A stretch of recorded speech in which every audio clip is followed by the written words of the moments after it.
Okay, so here we are back again. In Governor Cooper's car is still there. He has not exited yet. It's been a little while. And I was just speaking with the ReOpen Wake County group here about how it is that what we're going to try to do is see if we can get Governor Cooper to acknowledge these women. So we were saying, if the car comes up this way now, that's where the conversation has to stop for a second. We have to start all over again. Can you tell me what we hope, what we're hoping is that he's going to come just like that car up this road and he's going to acknowledge these women. But how else could he leave? How else could he exit? There are 3 other exits that he might use. So there's 5 total, but only 4 really get used. 5 exits, and she even knows only 4 get used. No, these are smart women, and they know this is what we have to do. This is what we have to do to get his attention. Put ReOpen Wake County on the case, and they'll figure out the logistics. I'm sorry, go on. And we know that out of the 4, one of those gates has to be unlocked manually in order for him to go out, which is the one right up here. So another car would have to be in front of him and unlock it, and he'd go through, and then they'd close it behind. So they know the entrances and exits and the use of them. That there's an exit down there, all the way down there, but that one is manual, so they have to stop. There's a car parked there. And he could, Chelsea, you were saying that he could go that way and go around the building. Yep, so that's the main entrance down there. That's where the most activity happens. And but when you leave it, you can go to the right or the left. It would make more sense to go left, and then, but he'll avoid us, I'm sure. So there's a number of ways that he could avoid them if he wanted to. He knows, at least his security detail, we knows that these women are out here. Did you see one step out just now? And one of them did step out. There was one that was waving to us a little bit. We don't. Yeah. Wow. He waved to us. Impressive, yeah. But So. there's windows right there. The very first press conference when we were walking to take our station. Mm-hmm.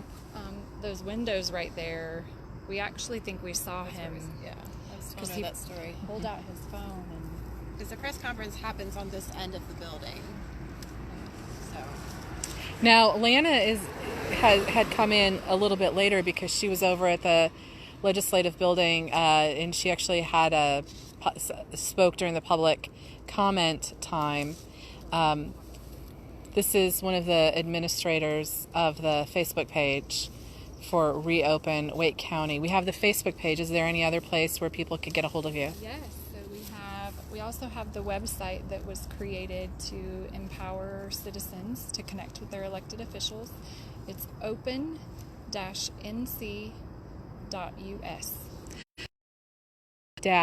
-nc.us is their website. And you can go there to find out more about their activism if you want to get involved, if you're in Wake County. Even across the state. So you have the ability to connect with your local Senate representatives and House of Representatives. It does specialize, the further down the page you go, it specializes on Wake County and really trying to empower the citizens here in Wake County to connect with their mayors and connect with the city council, whichever city they might live in. Great activism. We'll put links up to the site, to their site, and on reopennc.com as well. We are all in this together. That's one of the common messages that they want us. Like, we're all in this together if you wear a mask. We're all in this together if you stay in your house. Guess what? We're all in this together if you show up on the side of the road with your American flag. We respect the police, but, You can even wear your mask on the side of the road if you need to. You can wear your mask on the side of the road. You now have socially permission. distance with us. You're right. We'll have to try some social distancing now, but we're not troublemakers over here. And ReOpen Wake County, lovely, lovely ladies, as you can see. And now Chelsea's down speaking with the police officers. I'm not sure about what, but maybe she'll give us a report when she comes back. Just developing a good relationship. We like to make sure that they know that we appreciate them, because it can't be fun to be babysitting the local ReOpen Wake County moms. So one of the fun things that I'm doing right now is I'm learning about the different groups. We've got ReOpen Wake County, ReOpen North Carolina, NC United is for Liberty is another of one of the bigger groups where I've seen listings of some of the members in that group. Amazing experience. Great people in North Carolina, and the ReOpenNC.com website that I've put together is I'm hoping to be able to highlight all of these different groups. Jack's group is Constitution or nothing at all. He likes that because it says con. So that's his group. He's going to be speaking tomorrow downtown Raleigh. We'll meet some other groups. There's Sue Butcher's group, which is Grassroots for Liberty. Grassroots for Liberty, I believe, is her name. I wrote about her. I got to remember all of these different names. Great. She is. She's a whole quality representation of a different generation, and she's so active. Yeah, so imagine a world where all of these groups get together and aimed at the same target. We are going to do this in North Carolina. So if you know of a group that I have missed, please send them my direction. So I would love to find out what they're doing. Come out, do some video, interview them, and then write up, let people know where to find them and write up an article about their activism. But this is good. So ReOpen Wake County is determined to get Governor Cooper's attention, and this is what they do. They stand here, and you're welcome to join them, contact their group, find out when they're coming out, or just come out when you find out that there's a press conference. You're going to find some activists who are out here from different groups. Let's work together. Let's get Roy Cooper's attention and let him know that the policies that he's enacting are not necessarily representing the people, because he won't answer his phone and he won't stop and acknowledge people at any of the rallies we've had. And so he stripped his elected officials, his council of state. He stripped his council of state, who we did elect. Yes. You want to talk about that some more? Sure. Yes. You know, even from the local level up, mayors like Mayor Gilbert, who really wanted to represent locally, he had met with directors of assisted living facilities and citizens right there in his city and said, are we ready to open up, or are we still a little concerned? And they said, listen, we're ready. Talk to business owners. Are we ready? Yes, we're ready. Let's do it. But because of the overreach from the top down, the grassroots level was stripped of their power to represent the local communities, which to me is really sad. That's really sad, because we don't want to have a war. We don't want to have violence in the streets. But if you don't allow people to voice their opinion, that is what our country is founded on, unfortunately, is the violence that happens when people don't feel represented. So would you prefer, let's just make it official, would you prefer to have, a shooting war, or a situation where people will listen to their elected officials? Which would you prefer? I would much prefer that my elected officials have political courage and be empowered by me and let them know I believe and trust in them. That's why I elected them, and I just want them to represent us.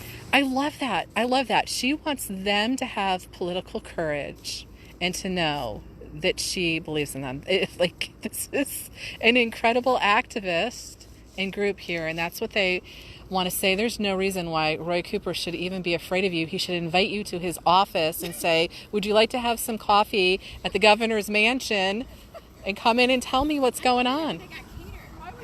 You see the caterers truck. But why? These are the people, okay? And so Roy Cooper, Governor Cooper, you don't have anything to fear from these women. I think that you should invite them into one of those beautiful governor's teas and make them, feel special, and ask them what's going on. Why is this hurting you? And then let them tell you their stories. It doesn't hurt to listen. Imagine if we had a governor who listened to Americans with flags as much as he listens to the Democratic Party leadership. Can you imagine what would happen in North Carolina?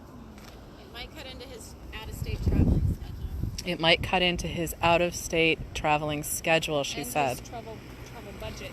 And his travel budget.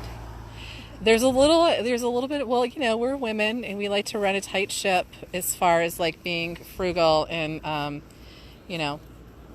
watch the bills. So apparently they don't feel like Roy Cooper's doing a good job on that. So, but it's okay to take a little criticism as an elected official of a big state of 10 million people. So we're just waiting. And he can absolutely still change course. There's nothing wrong with changing your mind. People do it all the time. People change their minds all the time, Governor Cooper. That's another message. So that might be the title. Let me see. That might be the title. It's okay to change your mind, Governor Cooper. We changed our mind. If you told me 3 months ago I'd be standing out here with a sign and a flag, this is not my cup of tea. They would prefer to be somewhere else other than here on the side of the road, waiting and waiting and waiting. So I think we've been out here for a good hour and a half, and it doesn't seem like he's moving. His chariot is still there. His chariot is still there. One of them. Do you think that is it possible that he might be trying to wait us out? Like, we have to get home and make dinner for our family, and That so has happened on previous. That actually did happen, but at the that happened at the governor's mansion. Oh, now they're gonna know all our spying activities. It's okay. Hey. Capitol Police already know. That's true, but we really are on very good terms with all the security, including the ones at the governor's mansion. Who speak to us through the intercom. Yes, we're on good terms with them. Mm-hmm. Yeah, it was actually after the last press conference, I think. He zipped back to his house, and there was a flurry of activity. It was a Friday night, right? Is that right? It was. And so we could tell by the cars coming and going and how people were dressed that he was most likely going to leave for an event. And we even saw people come out and go in, like security detail type people come out from over in our area, some house somewhere over there, and walk across the street, enter the gate, and yeah, so I mean, it was clear the cars were being moved, things were being loaded, and we were trying to wait it out. But to be honest, it was frigid that night, and it was raining. They were standing in the cold rain, waiting to see if they could get Governor Cooper's attention for a moment. It's so cold. I mean, this is activism. This is grassroots activism at its finest. she didn't even have a jacket. Without a jacket. Yeah, no jacket. But you know what? There's cameras outside. His entire man. He knows we were there. We're talking to his security through the intercom.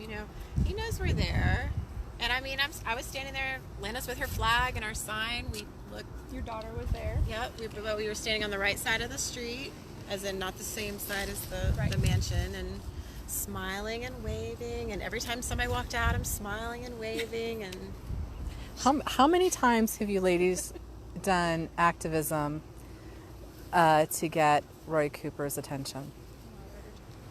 So every time he's had a press conference this last few weeks, we've missed one. We missed one last week. yeah. So we've been here at least 4 times, and we usually go straight from here to the mansion. So we've done that at least 4 times. But then we also go to the mansion when we're at the Capitol building sometimes, since we're already downtown. You look beautiful. We'll go. Oh, I see feet This happened and a last time, second too. chariot.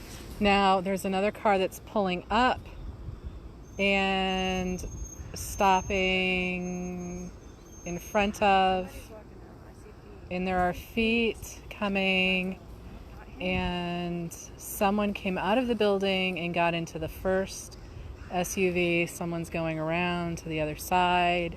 Got his mask, he's putting it on. Yeah. Very well dressed. Nice looking men and someone with a mask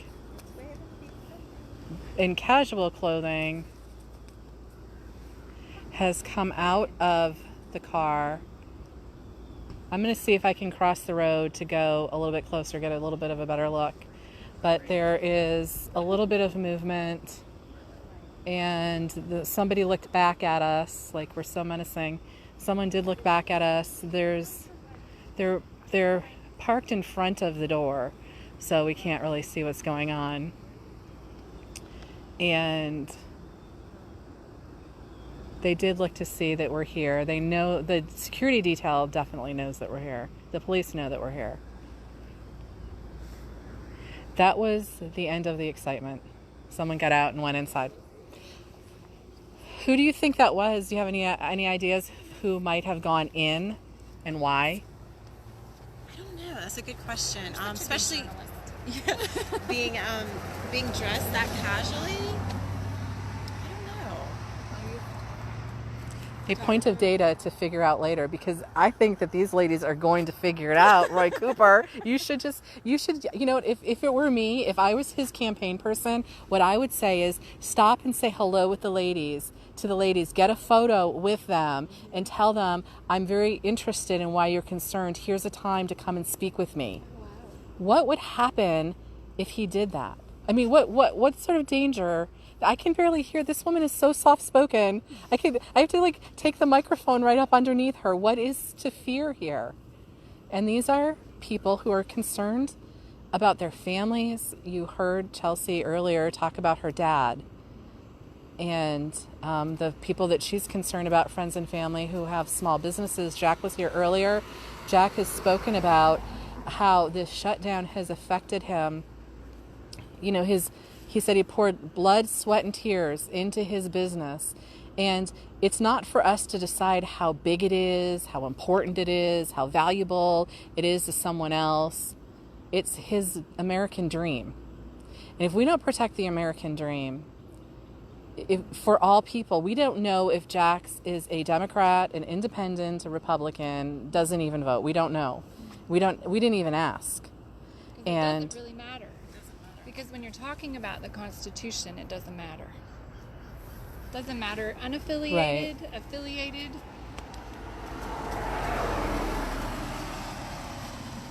It doesn't matter. It's about the Constitution. That's correct. And Democrats and independents and people who don't vote also have have constitutional rights. So that's really the foundation of this movement with the numerous different groups. ReOpen Wake County, ReOpen NC, ReOpen America, NC United for Liberty, Grassroots, organizations, all, it's still sort of coming out of that Tea Party where it's really about the Constitution, and we're still here. Here these ladies are in the street. It's still about the Constitution.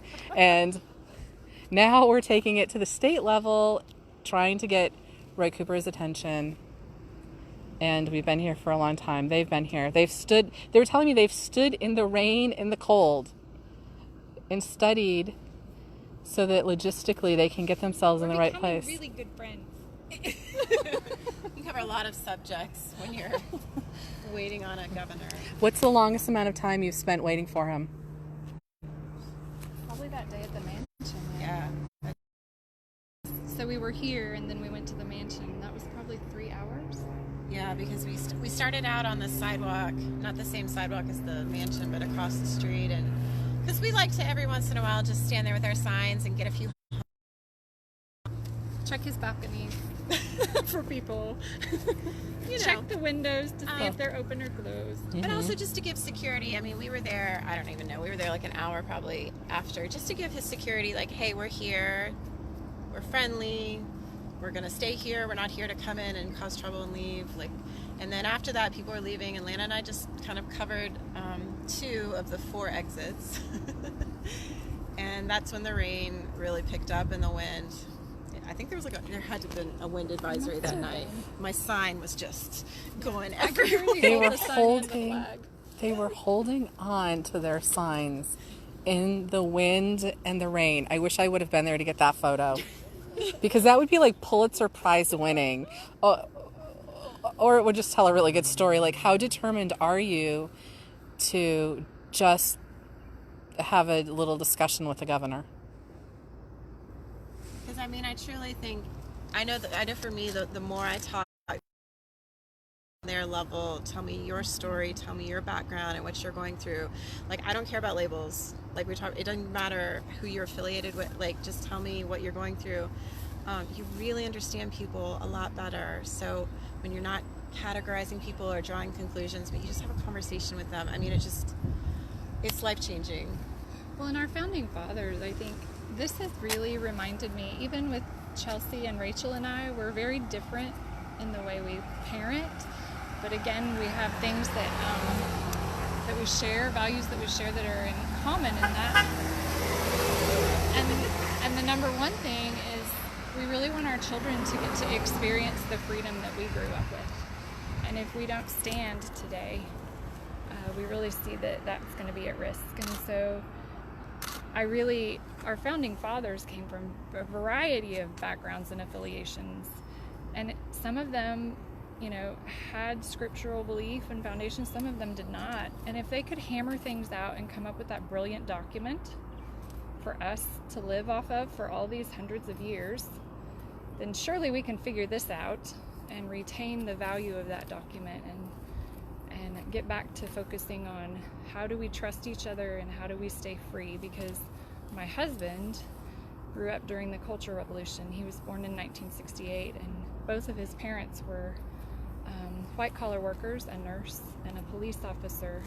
And I can tell you that when a little bit of freedom is taken and entire professions are re-educated and told what's essential and what's not about their skill set and their talents and their gifts, that's not freedom.